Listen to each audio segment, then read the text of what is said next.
大家好，这里是子盛说故事，我是柔一，我是考古学专家欧文。柔一，最近在网络上有流传着一本很神秘的书——伏尼契手稿，你知道吗？是什么书这么神秘？伏尼契手稿是世界上最神秘和难解的书籍之一。该手稿是用上等牛犊皮纸制成，全书大约240页。书中文字及图画数百年来一直都是个谜。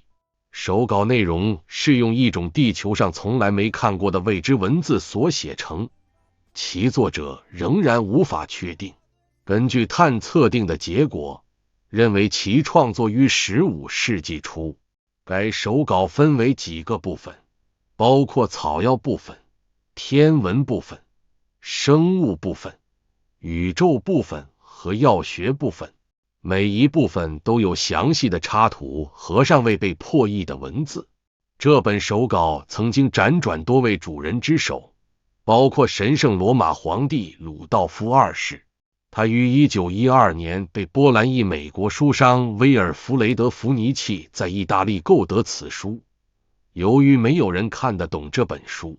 所以就被命名为伏尼契手稿。目前这本书被收入在耶鲁大学的拜内克古籍善本图书馆。那这样不就没人能够翻译呢？神秘的伏尼契手稿吸引了大量密码学家和语言学家前来解密，包括美国和英国在第一次世界大战和第二次世界大战期间的密码破译者，甚至还有大学教授利用人工智能科技来解读伏尼契手稿。尽管进行了无数次解码尝试，手稿的内容仍然是一个谜，其秘密仍然是密码学和中世纪研究领域最大的难题之一。我们有高人呀，是不是可以请紫薇圣人帮我们解惑？没错，这真的只有紫薇圣人能解开这个谜团。接下来我们来请紫薇圣人为我们解开这个谜团吧。这是一种向阳的花，红色的，长在高山之上，长在有阳的地方，但这不是地球，因为这本书伏尼契是我们白武士的语言文字所书写的。我没有让遗迹女王看这本书，也没让她看那画，我只是截图一小段文字让她翻译，因为她看得懂我们白武士的文字，而且就是截图图一，她翻译完跟上面手稿所画的红花一模一样。这本书100多年来没人能翻译，因为是外星人的语言所记载，我现在为他们解密了。现在来翻译图2中的这段文字。由于我们的飞碟故障坠毁在一个山谷，这是一个遥远的星球，距离我们的星球约7000万光年，在等待修复的时间，我观察一下这颗星球，有一种类似我们星球羊一样的生物，还有许多奇怪的植物，我特别把它记录下来，好献给国王。但是这本书为什么又会落在人类手上呢？知道了，他肯定来到地球，却又遗失了他的手稿。图3这是导气管，图4这是储气槽，记载怎么抽气，怎么导气，这会不会是蜥蜴头目 Podo 掉落在地球的手稿啊？图5是先把一个人的气透过导引管送进储气槽，再把跟他们相关人的气全部送进储气槽来，这样我们就可以控制一群人了。这真的是 Podo 设计抽气机储气槽的原始手稿。刚才听完子盛的对于这些图片的解说，实在太恐怖了，想不到飞碟故障居然让我们发现了这样的资料，简直像是科幻电影中的情节，居然还有类似羊的生物和奇怪的植物，真是让人好奇。不过这些手稿如果真是蜥蜴头目 Podo 的，那可就不得了了，这可不是一般的科学实验，还可能改变整个人类的未来。对呀，这些图都不是一般人可以写出来的。这边还有一些图可以提出证明，我们继续来听子盛的解说。图6遗迹女王翻译，这不是天文星图，这是把众多人的精子与卵子放进同一个桶子内，这样可以大量繁殖人类。如图7所示，两者比对是不是一模一样？右边是显微镜底下的受精卵。伏尼契手稿用碳14检测发现，它的年代是1404年到1438年之间。但在17世纪后期，荷兰的安东尼·范·雷文霍克发明了一种简单的单透镜显微镜。这一发明与现代放大镜的结构类似，但放大率超过200倍。这种新型显微镜使雷文霍克发现了微生物和精子。因此，我们可以推出底下5个证明。证明1：伏尼契手稿不是人类可以写的，因为那时还没发明显微镜，要再等300年后才行。证明它是外星人写的。证明2：遗迹女王翻译的与我们白武士语言真实无误，因为上下2张图对比起来一模一样。证明3：同样的也证明了我们外星人身份真实无误，否则不可能翻译，因为只有外星人才能翻译外星人的语言。证明4：蜥蜴头目 Podo 早在14世纪就开始在地球实验，用抽气机抽灵魂，还大量繁殖人类用来做他的科学兵。这听起来就像是科幻电影情节一样，外星人翻译神秘语言，还有灵魂实验，真是让人怀疑我们对世界的了解有多深。真的是越听越好奇了。是啊，想想看，如果真有这些外星人存在，或许我们现在的科技和知识根本只是冰山一角。那我们继续听下去。底下是遗迹女王抽样选择部分手稿内容来翻译，图8翻译。这是人类的肠子，发现它们有很多的弯曲跟转折，这跟我们的肠子不同，我们的肠子是一条直线的，这可能是受到猩猩 DNA 的影响。在检测他们的大脑时，发现他们的大脑跟我们的差不多，但奇怪他们没有我们的智商，可能是没有受到教育的关系，毕竟我们演化了亿万年，不知这样的肉身可以使用吗？建议国王在地球还是用我们白武士的肉身较好。证明5：根据图8的翻译，此手稿已经证明我所说的，人类是我所创造的，用我们白武士的 DNA 跟猩猩调配而成。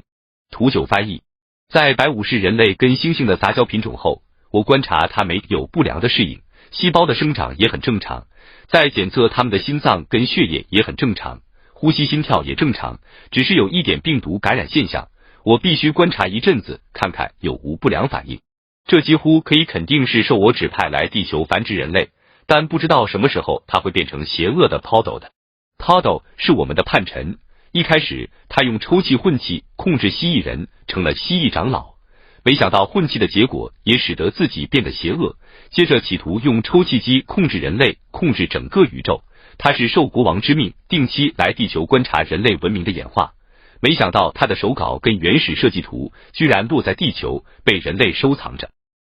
奥豆来到地球上真的是做尽坏事，利用人类来控制世界。现在手稿里的内容，子胜已经告诉大家，奥豆的阴谋也随之揭开。子胜实在是太厉害了。我们这边也有收录到子胜跟大黑天尊者对于手稿的对话，我们多来了解一下吧。外星球的时间跟地球不一样，地球绕着太阳公转，白天黑夜算一天，但每一颗星球的环境不同，计算时间方式完全不一样。为了让我的前世国王复活好恢复统治权，我将前世记忆完全聚集在国王那里，我这里的记忆不完全，我无法翻译，只能靠遗迹女王翻译。遗迹女王死在地球后不断的转世，最近一世是康熙女儿，但有一世是成吉思汗的女儿，好像是排名第7。但大黑天尊者，你们应该看不懂我们的文字吧？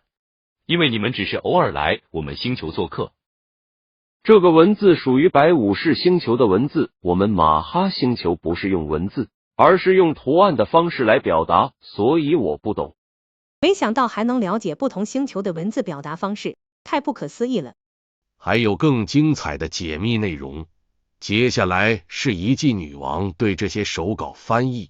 家里都已经到过多年，对家的都已经到努力已经到过的各种年，大家到我这个这到我这个都已经的过的个多多，我也按照在我这对不对？已经的个多多，我的那努力个是在一个的到，后来阿来拉来我这个就哦弄过的个垃圾个多。在地心有一个很黑、很大、深不可见的一个槽子，连接着地球的臭氧层。地心有个很深很深的一个，就是它们所生的，就是储气槽。它们就是24小时都是在运作，因为人类有稀土的气，会结合跟空气连接，这个动力就会从外太空的核动力开始运作。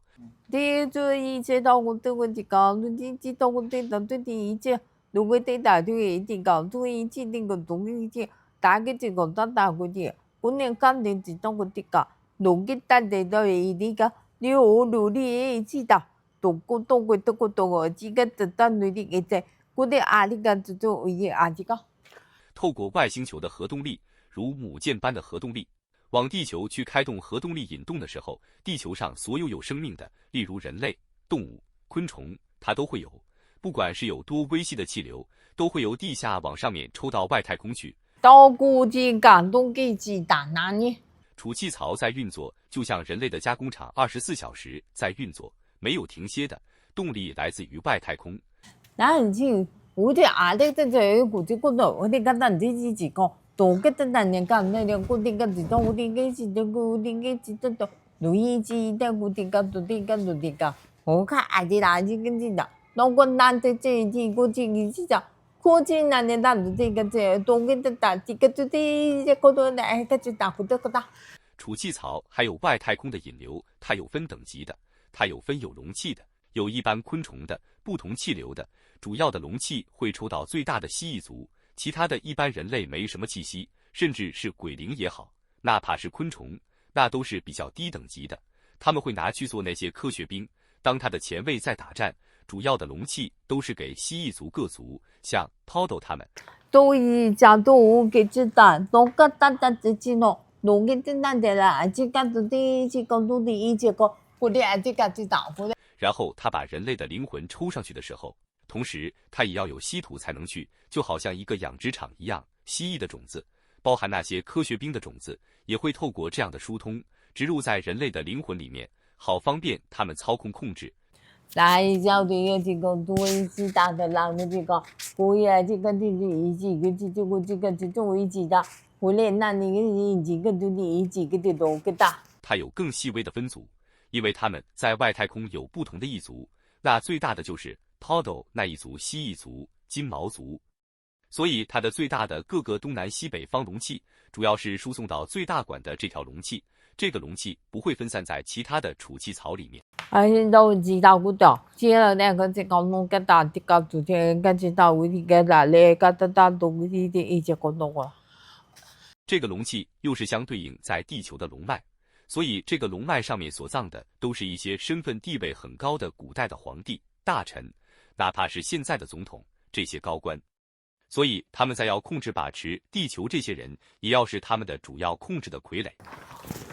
知道的，我这个都这个知道，我都这个都知道，我都都这个知道，我这个都，我那这个知道，哪里都这个知道，我这个知道，我都知道，我这个都知道，哪里个知道，我这个都这个，都那都这个知道，我这个都个这个啊这个知道，我这个，我这啊这个哎姐，那个哪里个都这个，我这叫。农年大一就固定来了。他说这样子的模式，他们是效仿白武士的维生舱，因为蜥蜴族没有所谓的维生舱。可是人类总是会老死，会病死，所以他们的大气层跟地心的储气槽产生一个对流的时候，它有分批不同，龙脉、一般昆虫、一般人类，还有这些鬼灵的人是会有死亡没有错，可是它也会诞生下一代。所以，它喂食膜主要抽容器的原因，一代接一代，它都会同时抽走容器，同时输入蜥蜴种子在地球，植入地球，所以地球全部都是蜥蜴族，他们在掌控。他要控制哪个人，他就在储气槽上面控制，他可以细微的控制哪一个人要做什么事情，他要讲哪个话，完全就是等同是他的部下。真是太厉害了，居然有人能翻译出来。没错啊，隐藏百年的秘密终于被解答出来了，希望大家继续和我们一起探索这些神秘的知识。好的，感谢收看本期的视频。我们制作小组有求教许多语言学家，有人表示肯定是一种语言，但无法解答；有人表示古老梵语已经失传，无法翻译。可见这外星文字也只有外星语言能翻译，人类无法解答。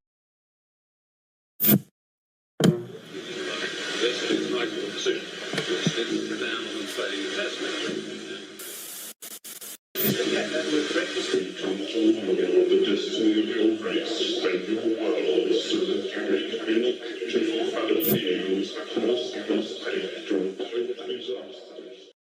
柔一，今天我们有一个特别的节目内容，要和大家分享一则来自宇宙银河的讯息。这不是普通的消息，而是来自阿斯塔银河指挥部的代表韦里昂，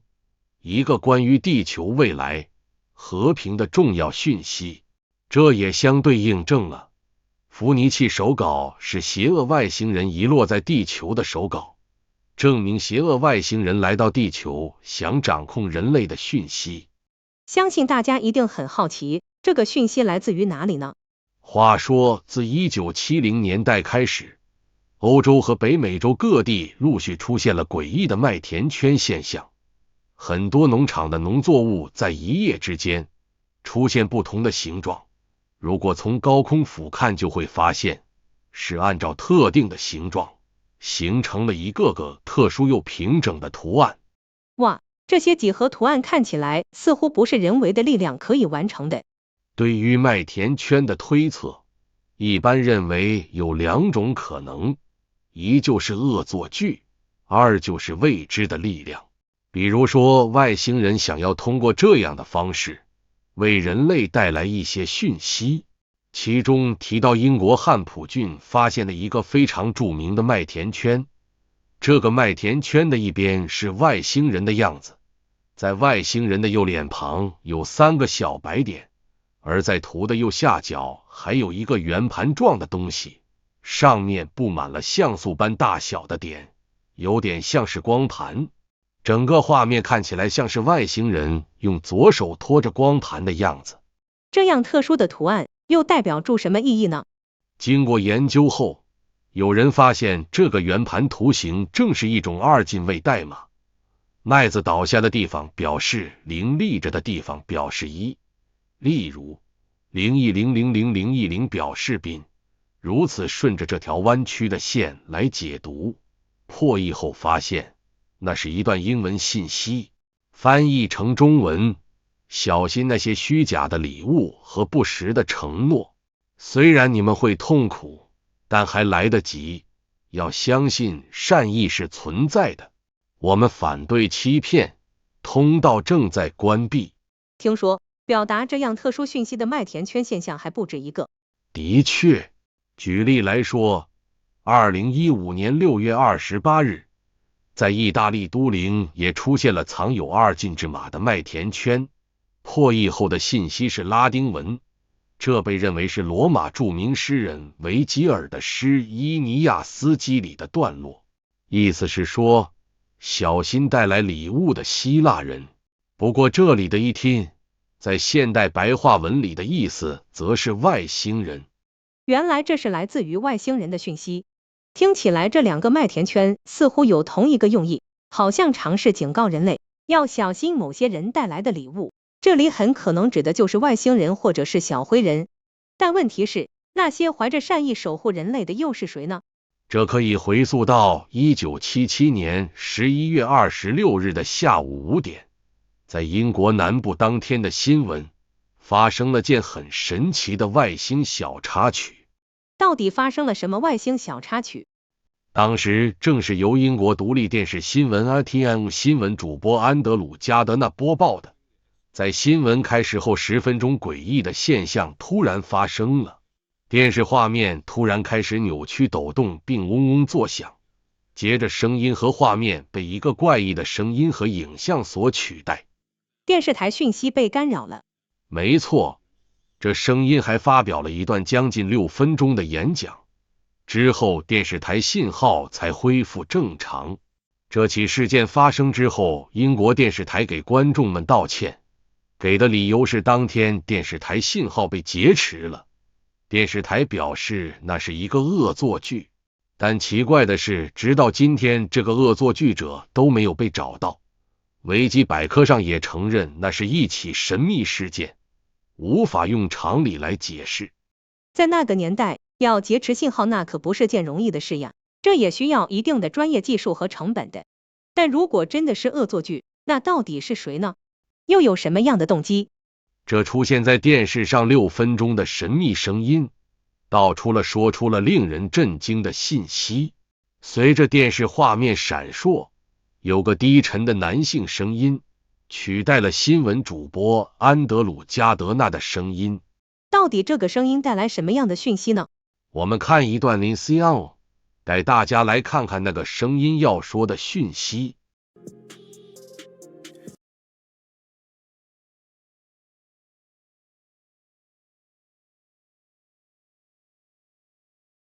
这是阿斯塔银河指挥部的代表维里昂在说话。多年来，你们一直把我们看作天空中的星光。我们现在以和平的文明的方式与你们交谈，就好像我们对你们地球上的兄弟姐妹所做的那样。我们的目的是要警告你们的种族关于你们世界的命运，以便你们可以转告你们的同胞必须要走的路，这样才可以避免一场生命灾难的发生。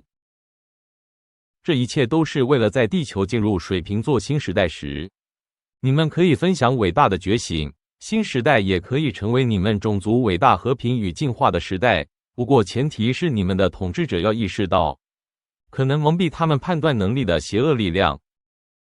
现在请安静下来听我说，因为你们的机会可能不会再有，你们所有的邪恶武器都必须被移除。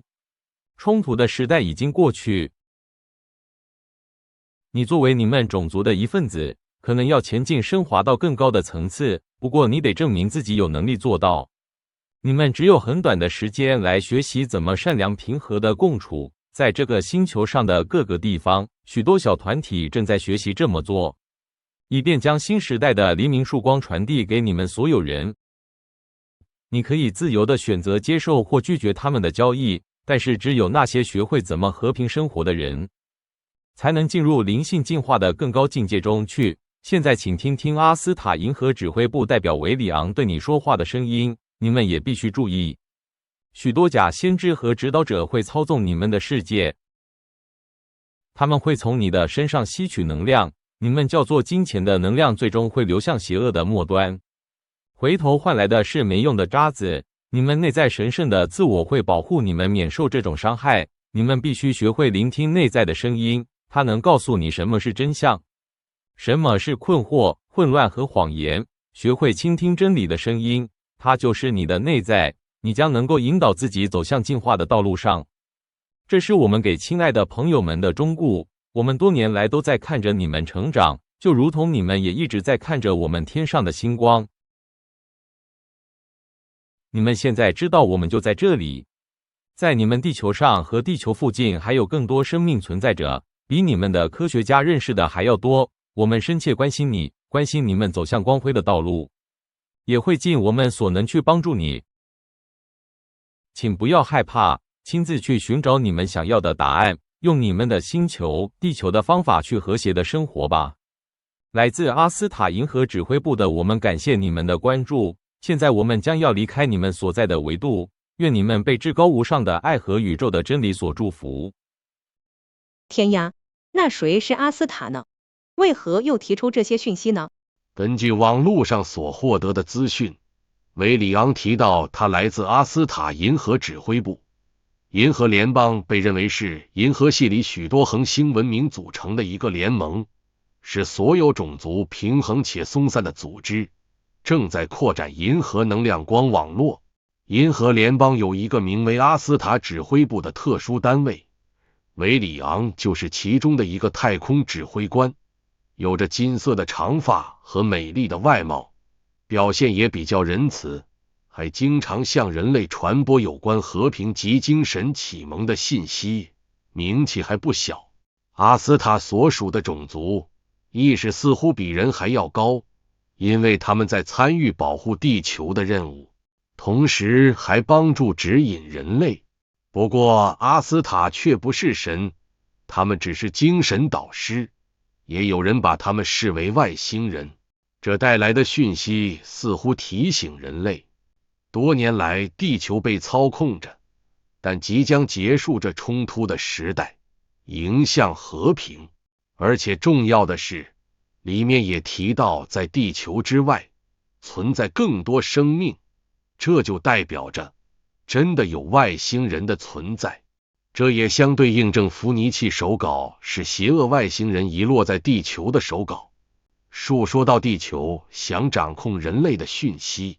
这名来自阿斯塔银河指挥部的人和另外一件外星人的讯息有些相似。另外一件外星事件又是什么呢？据说一名叫做斯瓦鲁的昴宿星人给地球发出警告，在一次特殊的采访中，斯瓦鲁说人类把他们当作天使，这就和韦里昂所说的星光很相似。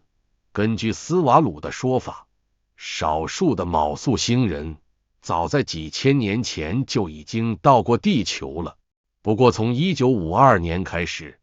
他们是成批的来到地球，为的就是要阻止恶势力大量的剔除人类。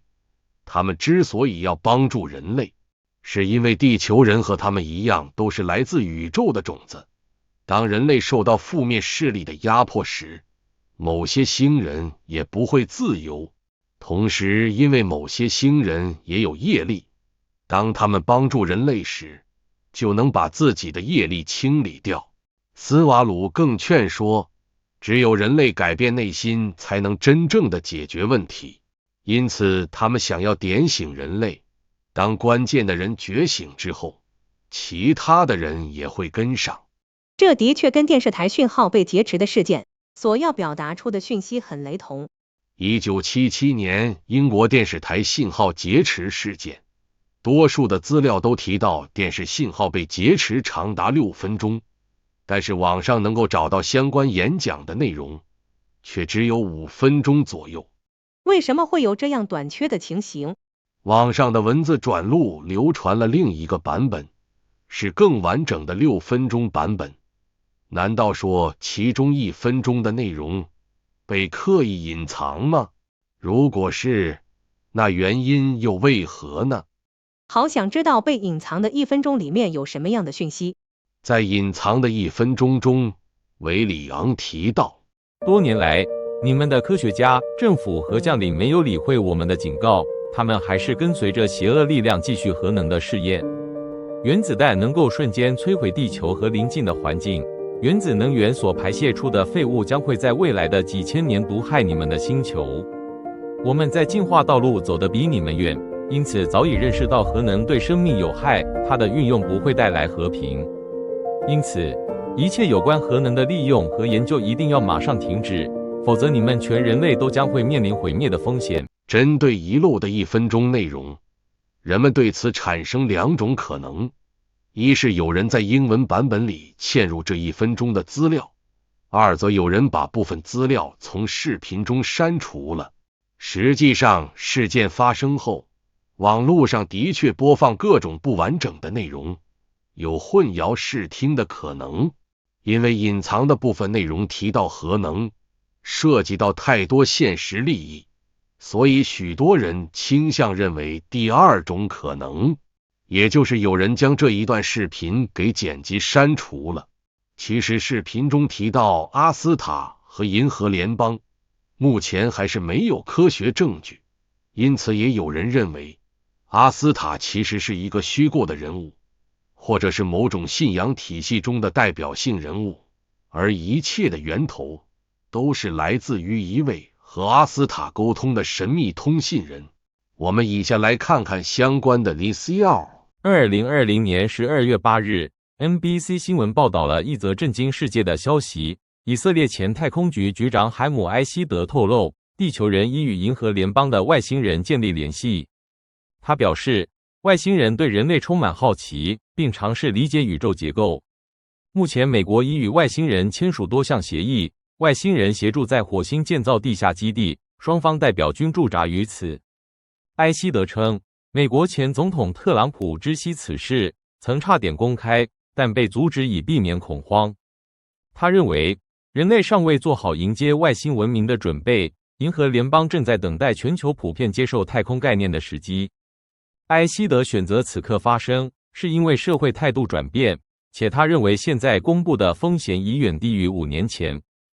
这段 VCR 证实外星人的确早已来到了地球，而且如果银河联邦真如埃希德所说的是真实的，那么这个组织到底是一个怎么样的存在呢？其实关于银河联邦的资料并不多，但是根据一些资料，银河联邦的阿斯塔指挥部，阿斯塔就是银河联盟的一份子，同时也是昴宿星人，在太阳系有大量的母舰，在太阳系里所有的战略位置都是阿斯塔指挥部的母船，这些重要战略位置的母舰大约长达4000公里，而地球周围的母舰会比较小一些。母舰的主要工作是用来稳定地球板块运动，并阻止阴谋集团的威胁，阻止核战和帮助人类觉醒。原来来自这6分钟的忠告，主要是劝人回归善良并且停止核战，而且人类必须注重内在的变化，要保持善良才能促进人类的进化。接下来我们来听听子胜对以上的资讯所做的开示吧。因为人类正在被蜥蜴人所控制，拼命制造核弹，散播仇恨，自我毁灭，这是我多年来一直在阻止的事，努力的诛杀蜥蜴魂时，将人类灵魂从中拯救出来。我想这是我们白武士给人类的警告。银河联邦就是我们白武士统治宇宙所组成的正义联盟，里昂的舰队是几十年前派往地球搜寻我的，他们现在不敢靠近地球，只在地球附近守护，因为地球有庞大的抽气机，进入地球会被蜥蜴人控制，现在等我将蜥蜴气清除灭绝，才敢进入地球。昴宿星球是他们的临时基地，火星基地计划是怕万一地球失守，人类会全部被蜥蜴人控制，到时的撤离计划，我已经透过机器人跟他们联系上，了解了。原来这些都在预告着地球人类多年来所面临的隐藏危机，但人类却不自知。还好有紫薇圣人，这些隐藏的危机一一被披露出来，并且人类的灵魂正在被拯救中。可怕的阴谋即将被瓦解，由宇宙深处所发出的讯息，一再提醒着人类应该正视这场灾厄，听从紫薇圣人的指引，让人类从这场骗局中清醒过来。这集外传非常的精彩，相信大家会想要更深入去了解更多宇宙的秘密。那大家就持续关注紫薇圣人频道，记得按赞、订阅、开启小铃铛，下集再会。